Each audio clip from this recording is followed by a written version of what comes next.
Finally আমাদের পীর সাহেব আদনান হুজুর গভীরভাবে কট খেয়ে গেল।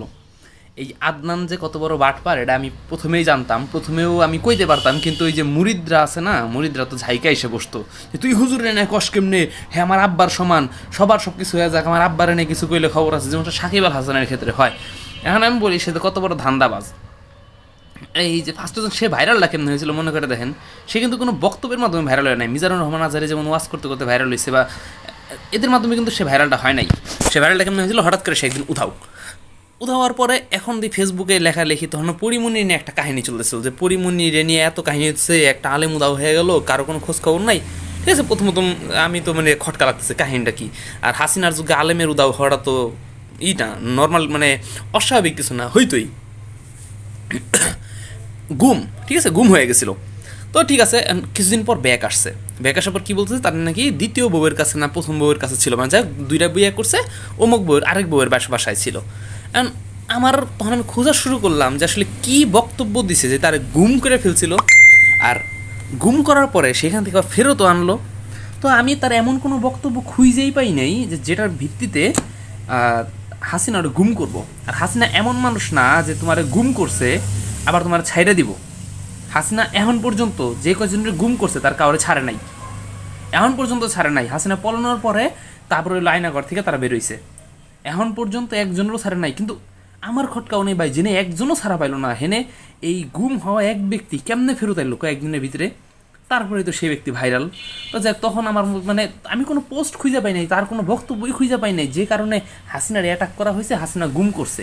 তো আমার তখন একটা সন্দেহ ছিল যে হয়তো বা জিনিসটা একটু মানে স্ক্রিপ্টেড হইতে পারে, বাট একটা সন্দেহ, ছোটোখাটো সন্দেহ, বাট এটা বড় কিছুই ছিল না। তার একটা বক্তব্যের মাধ্যমে আমি পুরোপুরি বুঝেছিলাম সে কত বড় ধান্দাবাজ। তার একজন প্রশ্ন করছিল দ্বিতীয় বিয়ে সম্পর্কে কিছু বলার জন্য, সে বলছিল যে তার বক্তব্য এরকম ছিল যে আপনি আমি এখন যে কথা বলবো তা হয়তো কেউ কোনদিন বলে নাই, বলার সাহস পায় নাই। এমনকি তোমার যদি একাধিক বিয়ে করার সামর্থ্য থাকে সেটাও তোমাকে করতে হবে। যার একাধিক বিয়ে করার সামর্থ্য আছে সে যদি না করে সেটাই তার জন্য গুনার কাজ। জি, এই কথাগুলো বলার সাহস পায় না অনেকে। যদি আপনার সামর্থ্য থাকে, আপনি যদি দ্বিতীয় বিয়ে না করেন তাহলে নাকি আপনার গুনাহ হবে। ভাই, এই বক্তব্য কে দিছে? জাকির নায়েক বলেন, মানে ইসলামের বড় বড় স্কলাররা বলেন, তাদের বক্তব্য একটাই।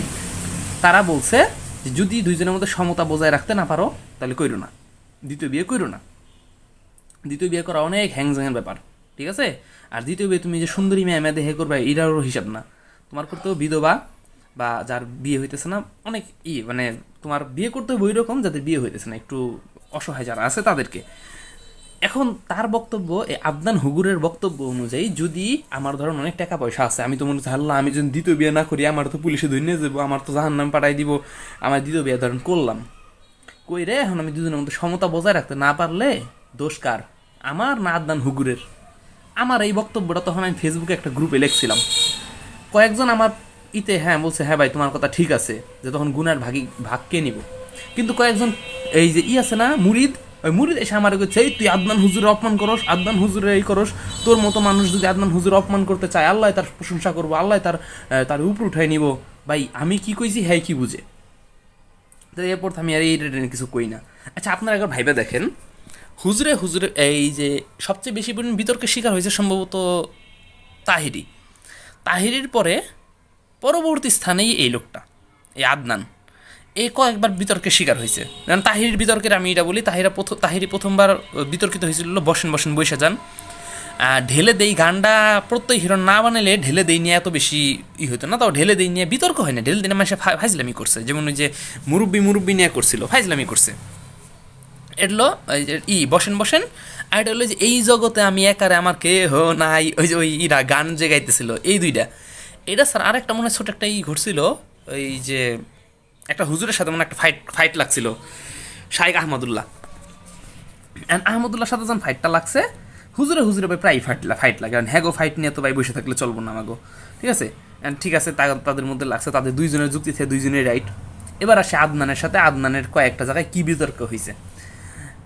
এই যে বিতর্ক, এই যে বউরে নিয়ে একটা হইলো, প্লাস এর আগে ইউটিউবারদের গবাদি পশু বলতেছিল, সে ওয়াচ করতেছিল নাকি, ভিডিও করতেছিল, বলছিল গবাদি পশুদের বের করে দেন, ওটা নিয়ে ভালো কন্ট্রোভার্সি হয়েছে ওটা নিয়ে।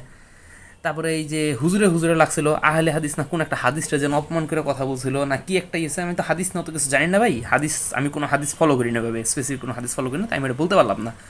তো দেখেন এখন এখন যে বর্তমানে যেটা লাগছে, শুরুতে তো মুরিদরা খুব ডিফেন্স করার চেষ্টা করছে যে সত্যি মোবাইল হারাই গেছিল, তারপর মোবাইল যদি হারা যায় তাহলে বউ আবার ভুল করে পোস্ট দেয় কেমনে, তাহলে মোবাইল হারানোর ঘটনাটা কই, তখন আবার আরেকটা যুক্তি দিয়েছে মোবাইলও হারাইছে বউ ভুল করে পোস্ট দিছে, মানে কি বুঝলাম ভাই। আর মোবাইল হারাইয়া গেলে কেউ যদি বলে এই পোস্ট ফেসবুক থেকে কোনো পোস্ট দেওয়া হয় সেটা বিশ্বাস না করতে। ভাই মোবাইল যদি আমারটা হারায়, আমার পাসওয়ার্ড কি তুমি জানো? তুমি ফেসবুকে ঢুকতে পারবা? পারবে না। মোবাইলের পাসওয়ার্ড জানো না, ফ্ল্যাশ মারলে ফেসবুক চলে যাবো, কেমনে ঢুকবা? ভাই গাজা করো না। তখন ম্যাক্সিমাম 70 থেকে 80% মানুষই বুঝে গেছিলো যে পরের ঘটনাগুলো সাজানো, বউ ফাঁস করে দিছে, বউর উপর প্রেশার ক্রিয়েট করছে। কিন্তু ভাই মুরিদরা তো বিশ্বাস করবো না, মুরিদরা তো তখন কি বলবো, তুমি হলো শাহবাগী, তুমি হ্যান, তুমি তেন, তুমি কেন এটা বলতেছো? এখন তো ভাই ঘটনাটা পাইছি, এখন তো আমি এটা ধরিম, আমি মনে করো যে পুরো পারফেক্ট প্রমাণ না পাইলে আবার ওই না কথা কই না। এখন দেখা যাক আরও কিছু মুরিদ আসবো। আমি ভাই আগের ভিডিওতে বলছিলাম না যে কয়েকদিন ওয়েট করো ভাই, কয়েকদিন ওয়েট করো, আরও অনেক অনেক ঘটনা আসবো সামনে, ওগুলো দেখলে আরও শিওর হবা যে ঘটনাটা আসলেই সত্য। তোমরা যারা ডিফেন্ড করার চেষ্টা করতেছো, ডিফেন্ড করে ভাই লাভ নাই, আরও একটা ঘটনা দেখতে থাকো। তো হ্যাঁ, তোমাদের যাদের ওই যে মনে করো বিয়ের পরেও পুরনো প্রেম জেগে ওঠে বা একটু বাইরের দিকে মন দিতে মন চায়, তারা কিন্তু একটা কোর্স করতে পারো। আমাদের প্রিয় আদনান হুজুরের কিন্তু কয়েকটা কোচিং সেন্টার আছে, পেইড কোর্স, একটু টাকা পয়সা খরচ হবে কিন্তু সমস্যা নাই, জান্নাতে যেতে পারবা, জাহান্নাম থেকে বাঁচতে পারবা।